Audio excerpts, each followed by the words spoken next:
नमस्कार, मैं हूं दीपक लवानिया और आप देख रहे हैं नारद न्यूज। किसान नेता राकेश टिकैत का कहना है कि केंद्र सरकार चाहती ही नहीं है कि किसानों का आंदोलन समाप्त हो। उनका यह भी कहना था कि क्यों नहीं केंद्र सरकार स्वामीनाथन की रिपोर्ट को लागू करती है। किसान नेता राकेश टिकैत से हमारे संवाददाता लोकेश मुद्गल ने विशेष वार्ता की है।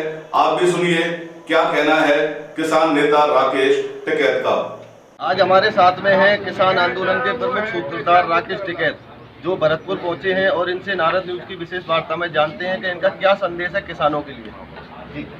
संदेश हमारा ये है कि आंदोलन से जुड़े और ये बड़ी लड़ाई चुकी है, किसान की आज़ादी की लड़ाई है। इसमें सभी किसानों को, गांव के लोगों को, मजदूरों को, दुकानदारों को, सबको इसमें जुड़ना चाहिए। ये लड़ाई है भूख में, देश में व्यापार ना हो, ये लड़ाई उसकी है। तो रोटी तिजोरी के अंदर ना जाए, ये लड़ाई उसकी है। महंगाई पे कैसे कंट्रोल होगा, ये लड़ाई उसकी है। किसानों को एमएसपी पे कानूनी गारंटी कैसे मिलेगी, ये लड़ाई उसकी है। देश में मिनिमम रेट तय है, उससे नीचे भी किसानों की फसल बेचता है। मैक्सिमम रेट क्या होगा, ये लड़ाई उसकी भी है।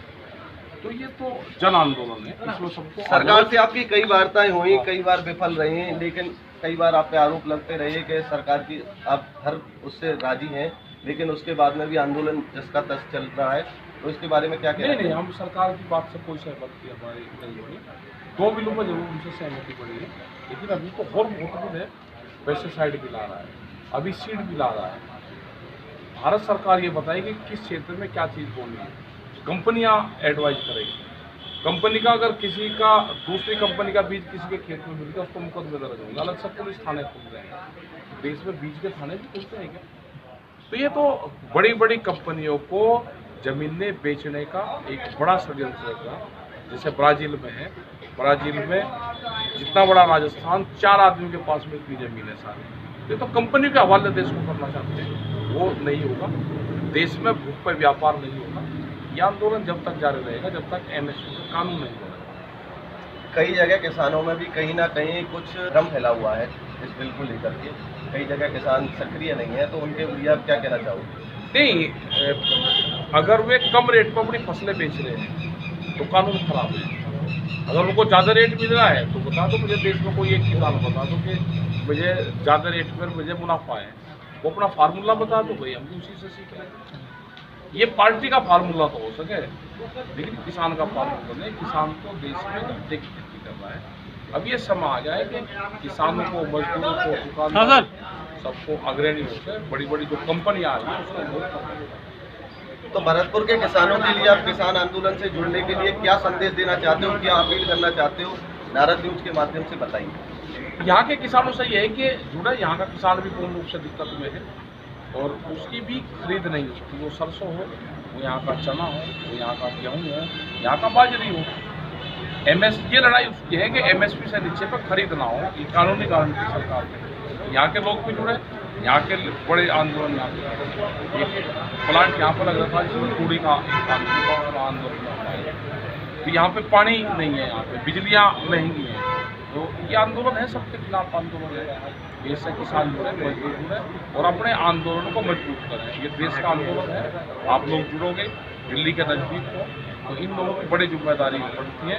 और भरतपुर महाराजा सूरजमल ये जन्मस्थली, कर्मस्थली ये है और उनसे हमको सीख लेना चाहिए कि उन्होंने बहुत लड़ाइयाँ उन्होंने। तो अब जरूरत है कि उसी तरह की लड़ाइयाँ आज भी लड़ी जाएगी। ये पीछे जो बड़ी बड़ी जो कंपनियाँ आ रही है उनको देश से भगाना पड़ेगा।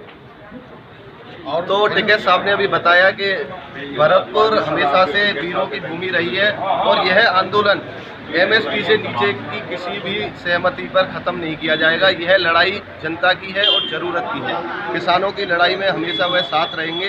राकेश टिकैत साहब ने अभी कहा। मैं लोकेश मुद्गल, नारद न्यूज के। राकेश टिकैत जी जो कि किसान आंदोलन के मेन अगवा नेता हैं, वो आज भरतपुर में पधारे हैं। उनका हमने स्वागत किया है।